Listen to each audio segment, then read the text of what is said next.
So as you sit shoulder to shoulder in this small space together and feel the connection of family and the blessings of this family. So take another breath in about that with me. And isn't that nice? And what a beautiful opportunity to sit shoulder to shoulder and heart to heart, to all together have our feet planted on our beautiful Gaia in this magical place, in the crystal beds and the water of Berkeley Springs, and the heart and the soul of this land and the people here, and the energy that brought us all together today. So just let yourself feel more deeply into that, out of your head and into your body, and the energy that the facts carry, the energy that interests you is what draws you here. And if you didn't know what you were coming for today, perhaps these days following will unfold that for you as you learn more about your intuitive voice.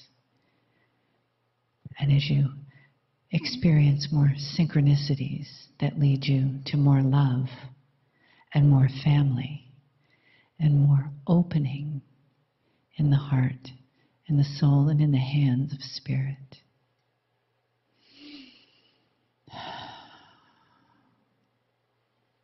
So as we welcome the information and the guidance of the Kryon energy, we also express gratitude from the deepest parts of ourselves, welling up through us, through our feet, through Gaia, out through the top of our heads, connecting us to that beautiful, loving, cosmic vibration that we share.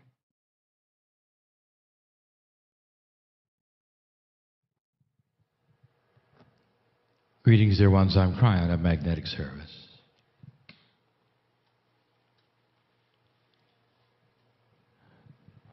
This communication, the channeling of today, will be a little different.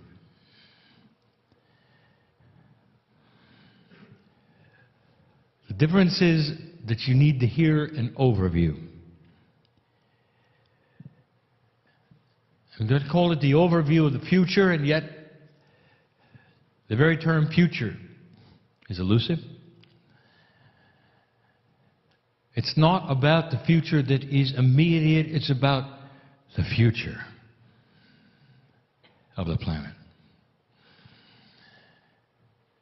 This is the kind of channel that my partner has trouble with, because the things that are delivered outside of the purview of his three-dimensional brain. He receives these kinds of messages sometimes in duplicate and triplicate. At the same time he's talking to you, he gets other messages so he can enhance it. This is the best we can do to give a multi-dimensional message to a three-dimensional brain. And so he struggles sometimes. And if it takes place, he'll simply back up and give it again. It's the kind of message that you wish to review and listen to again. It's the kind of message that you might put in a time capsule. The kind that is a human time capsule, so that you might open it and understand it more fully when things have changed. It's not going to be a long channel, but it's going to be one filled with information of the kind that we not necessarily have given before. Pieces and parts of it have been alluded to.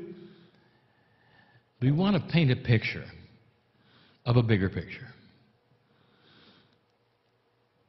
My partner talks about the shift, I talk about the shift.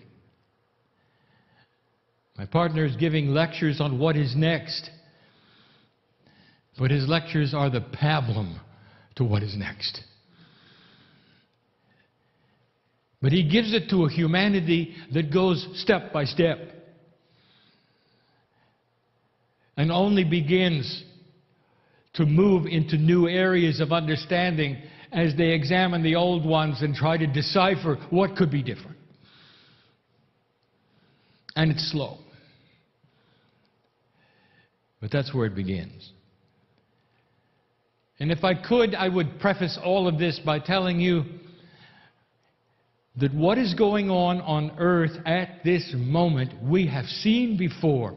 Dear ones, if you could compare the galaxy and all of the planets that have gone through this before as a school, this would be the graduation of the first step. And as we have looked at what has taken place in this galaxy with others before you, we know what's coming. Because the steps that are next for you are the same steps that were taken before. What you describe as human consciousness isn't. It's consciousness. It only belongs to the human because you're human. It's the same kind of thing. Energy. The attributes and the confluences of the energies are almost identical to the consciousness that the other planets have gone through. And the reason is because life is similar.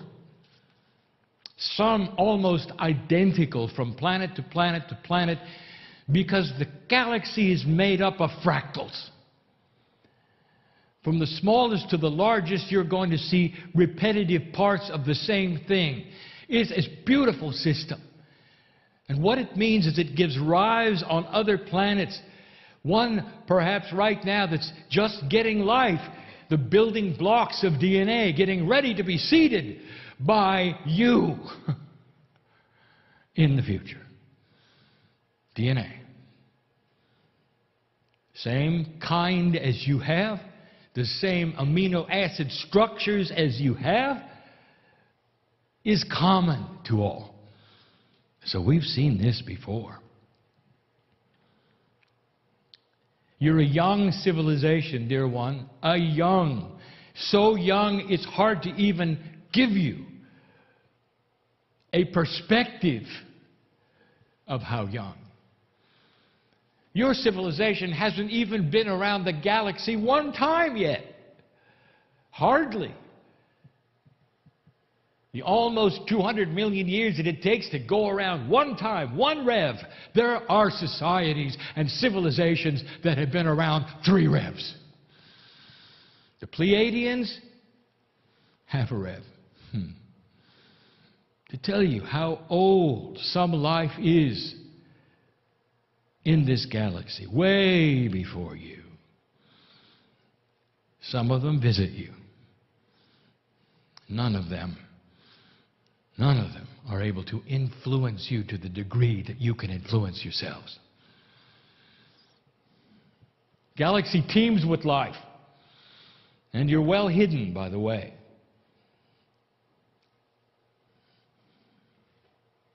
We've seen this before. I want to tell you a bigger picture. Your youth and how young you are starts to explain why the earth has been through such a horrendous time.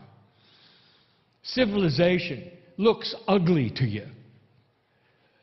Your past and your history filled with survival and killing, weaponry, mass destruction, no elegance of thought for life, torture. They all went through that. They all did. Because civilization builds itself as your children build themselves as a metaphor through life. There comes a time, and we've said it before, where a child becomes self-aware and the ego takes over and all they think of is themselves and survival. On the playground at school, some of them become bullies. just to survive. Some of them never get over it. And they're bullies as adults because they never moved into the elegance of the wisdom that you have. As you grow up, there becomes a knowledge and a wisdom that occurs to you that there's a better way to solve problems through listening and cooperation. You have to survive. But the children don't know that. And they will flail, and generation after generation, you bring up children and they'll do the same thing, and they'll go through the terrible twos and the thrashing threes and the teenage years, and it's over, and hopefully they'll grow up. And if I could be so simplistic to apply this to human civilization, let me do it. You're still on the playground. You're still pushing each other around. You're still getting reactions. You're still in survival. Until about 20 years ago, 30 years ago, even 50, where it started to shift just a little. We have told you over and over, I'm not going to visit it again, what the timetable was, what the calendar said, why I'm here. No, I want to go further than that in this particular channel. I want to talk to you about energy not seen. We're going to talk about this in two places in this channel, and this is the first. Energy not seen.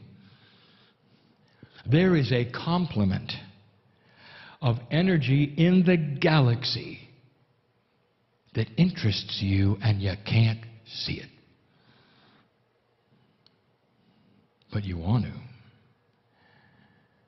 Because it touches you in ways that are fascinating. This unseen energy is responsible for what the New Agers sense first.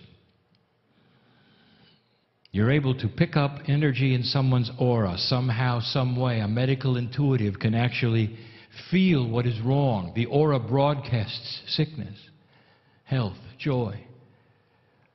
What is that? Wouldn't you like to bottle it and take it home and analyze it, and you can't? The very institute that puts this event on, so interested in these energies, unseen energies that make a difference. What is it a reader reads, or a psychic feels, or a futurist can futurize? Where does it come from? Why is it so elusive? And I'm going to tell you in just a moment a little bit more about this. For it's the key to the future. A child would not know about the elegance of wisdom, how to put things together instead of tearing them apart. A child who is ego-driven, who is only waking up to being self-aware, is only going to do what the child does. The only equipment the child has in its very elementary way is going to lash out in certain ways and do certain things. And if you gave them a plate of wisdom, they'd look at it and they'd have no idea what it was and throw it away. This is all about to change. Because this unseen energy has attributes you don't know anything about, and you're discovering. First of all, everything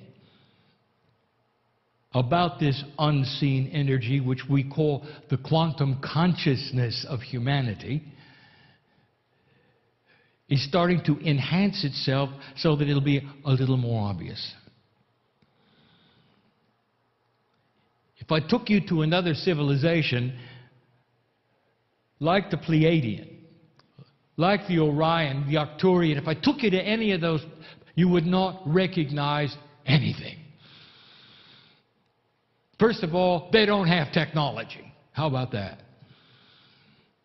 Because physical things that do things, they threw away long ago when they realized that the physics of human consciousness could do everything they ever wanted. That's where it's going. And you still wonder what it is. Truly, what is this? How does it work? Is it quantitative? If you have more of it, does it do more things? And the answer is no. Now, we have given you some hints about it.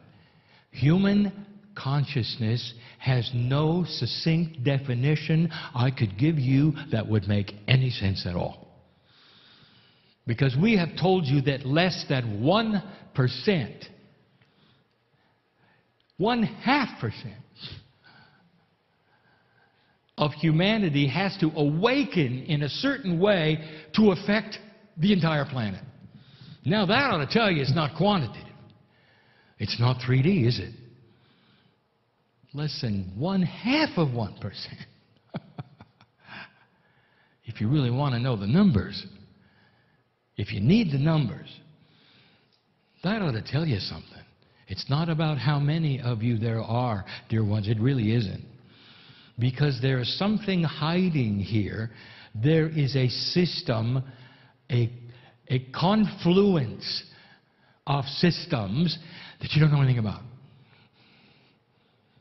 So let's talk about them. Now, this is not going to be understandable to all of you. That is why you're going to listen to this again if you choose, and others will put it in a time capsule if they choose, and these things may very well pop up later, and you'll go, oh. How do you explain the internet to somebody who's never seen a computer? Where do you begin? How do you explain the elegance of a race car to somebody who hasn't invented a wheel yet? And this is the issue. How do I tell you about what you have no concept of and you're not ready to know because you've got to walk through the steps? So let me give you some building blocks and some metaphors. There's something called a wisdom barrier. The wisdom barrier is what we have described as what happens in human consciousness when certain attributes occur that are not quantitative. That is to say, it's not about how many. It's about other things that will occur within the physics of consciousness that you don't know yet anything about this system that must occur in a certain way. In a distributed way, not a centralized way, in order to break this barrier called the wisdom barrier. And when it is broken, what it tells us is that humanity has passed a point where it is in survival mode and goes to a mode that starts to build the wisdom of getting along. The wisdom that enhances the brains of all humanity to a point where they can agree on something that they never even knew before without actually having it taught. Did you hear that? Now, you didn't expect that. It surrounds the human being in such a way and the civilization in such a way that when you're born, it becomes second nature. The wisdom of getting along. It's called the wisdom barrier. Now let me tell you what's happening. You're there. And it's not going to give you fireworks or sparks in the sky. There's not going to be a celebration. There's not going to be balloons. Except on my side of the veil.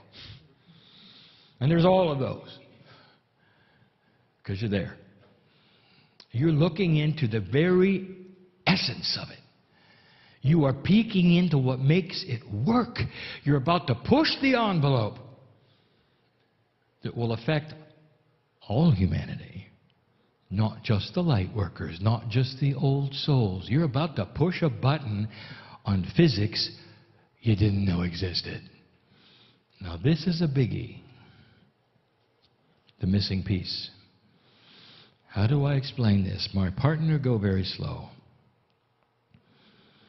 Humanity explains things only from what they know, not what they don't know.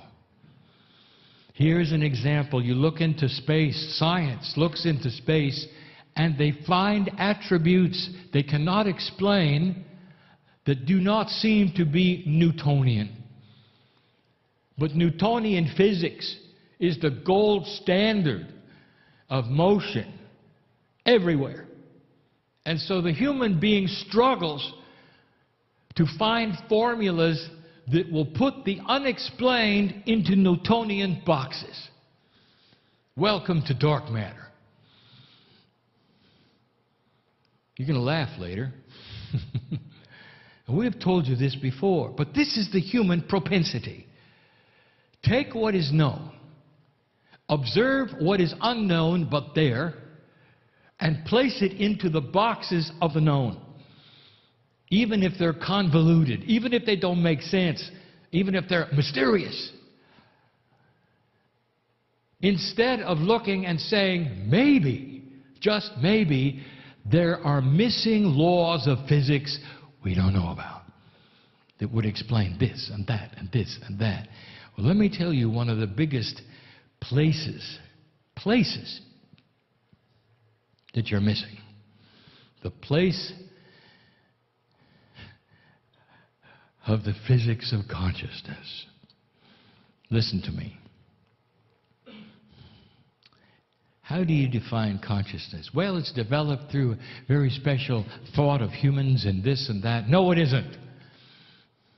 Consciousness is physics, and you should get used to this. You are developing it through human thought, unaware that there are rules of consciousness, and it is a part of quantum physics.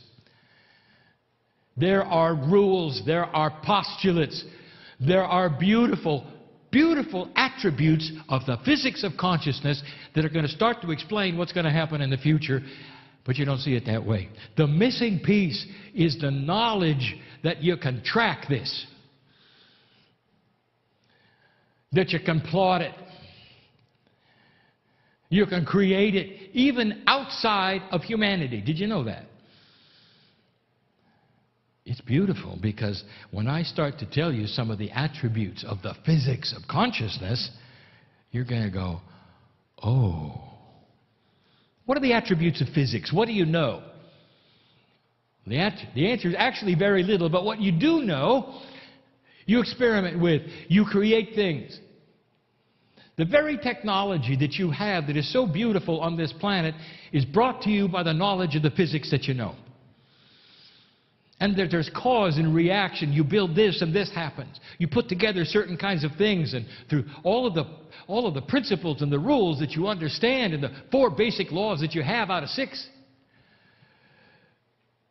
you know what they are and you're using them. Beautiful. Now, what if I told you that that same scenario exists in consciousness?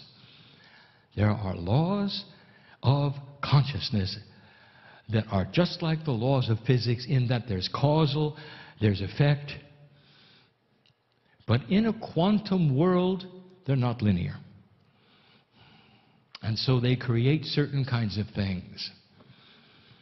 The physics of consciousness, being quantum and not linear, creates attributes that are going to create the future of this planet. And now, my partner, it gets hard. Because I'm showing my partner things right now, and he can't verbalize this. So I'm going to say, do your best.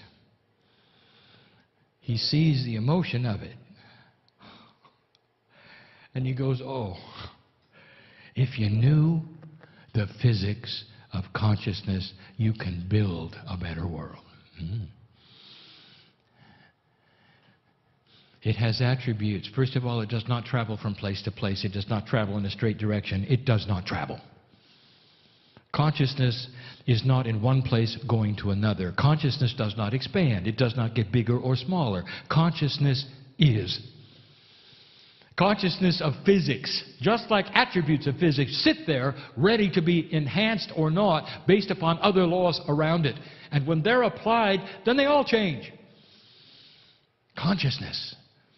Let me tell you about a couple of them. One is called the benevolence factor. Did you know that as the physics of consciousness is explored and the wisdom factor is applied and the barrier is passed, what happens next is an exponential understanding and application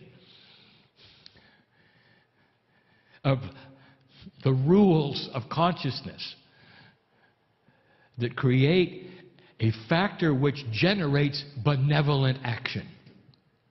Oh, that's convoluted, my partner. Can you say that better?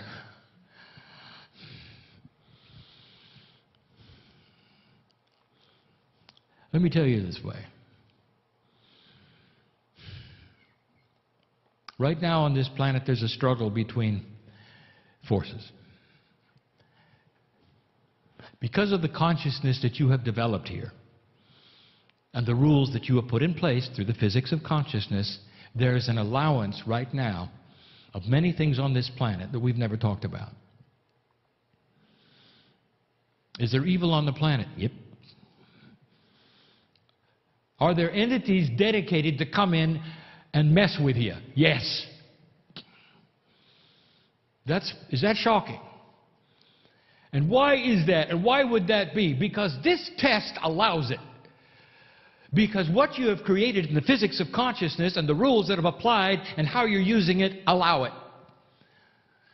But the next step past the wisdom barrier enhances those very patterns of consciousness that you're going to discover as part of physics that close the door.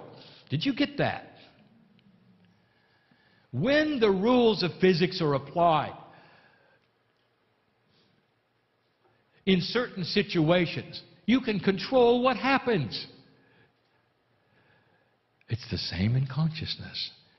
When you reach a point of understanding the physics of consciousness, how it works, the mechanics of it, the distribution of it. Listen, I'm giving my partner something and he's going to say it and it's not going to make sense to anything. The spiral delivery of it. Now that's going to make sense to somebody. You shut the door.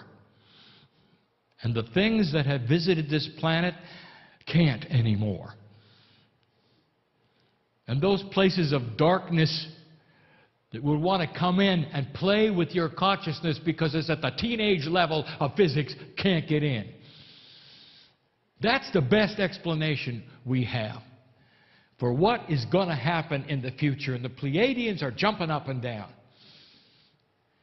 because they know what happened. It's almost an exponential evolution if you want it to be. One thing leads to another. It builds on itself. You don't have to start all over every single time you're born, like my partner described today. You come in with the factors that you learned before and build upon them. If I could use the term born wise, I would. And it's going to change everything. And then when the physics is revealed, you'll understand why there are machines that can work with consciousness. But you're not going to need them. Not long. How many generations are required, Kryon? I'm not going to tell you. I'm not going to tell you. The reason is I don't want to give you a setup that'll spoil the party. Because every single planet has had its own time cycle of the delivery of this through their own free choice. How does it work? How fast does it work? When will it start? It's already started. You are at the wisdom barrier. Once you are at the wisdom barrier, I would like to tell you that the track record of all the planets who have reached the wisdom barrier are the same. They all move forward. Every single one. You threw a switch. And no amount of dark energy can stop it. Oh, it'll try. I told you that before. Humans invested in old ways. Like the kids on the playground who don't want to grow up. They'll flail. They'll bully until their last breath. But they will awaken in a world, and they haven't got a chance to do it again. And this is what we're talking about.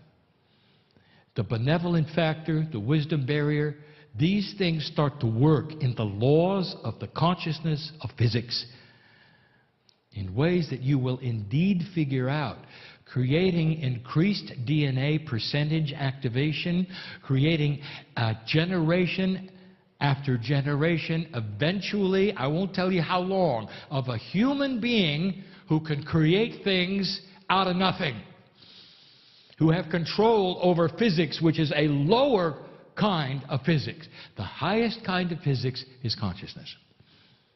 And consciousness physics can control 3D physics any day.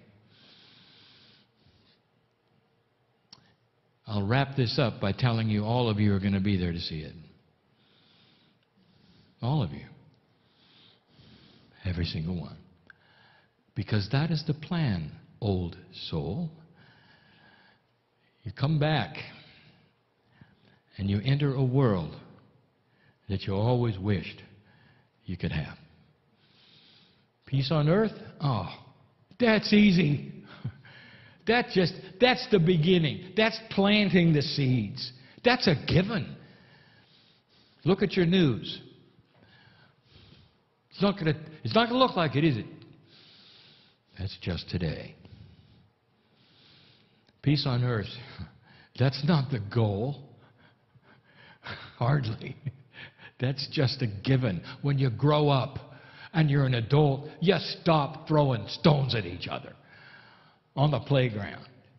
You stop. You have a more elegant idea. That's peace on earth. That's the beginning. The very beginning. And then it gets good. This is what we see. I've never said these things in this way.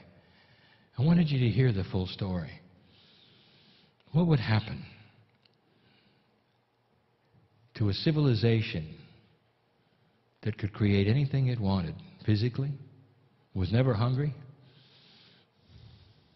who could live as long as they wanted to, could put themselves in a quantum state if they wanted to, who had different sets of ideas of the way things should work, who had no central control? Did you hear that? Have you ever heard of a managerless corporation? It's like that. And you would say, oh, that can't work. Oh, yes, it can. That's what you're headed for. Government decentralized to where there is none. There will be no such thing as world government, dear ones. Instead, there will be world consciousness agreement. You'll know better. How about that? What happens to a group of adults who go to a party for the first time and they've never met each other? What do? Throw rocks at each other? No, there's a consciousness of the party. They get together. They talk to each other. They have fun. What about a planet that had just that? They're born into a situation where they know better. That's the wisdom factor. That's the barrier you're crossing. It allows you to throw away any other system you ever thought you needed, especially the ones that organize you into groups to do things. It will be second nature. You'll all know together. Too good to be true? Ask a Pleiadian. Ask those from Orion. Ask those from Arcturus. Ask any planet of free choice. Because they're all looking at you right now. This room is filled with them. And they're nodding their heads and say, right on, right on, right on. You just wait. You'll be there. And so it is.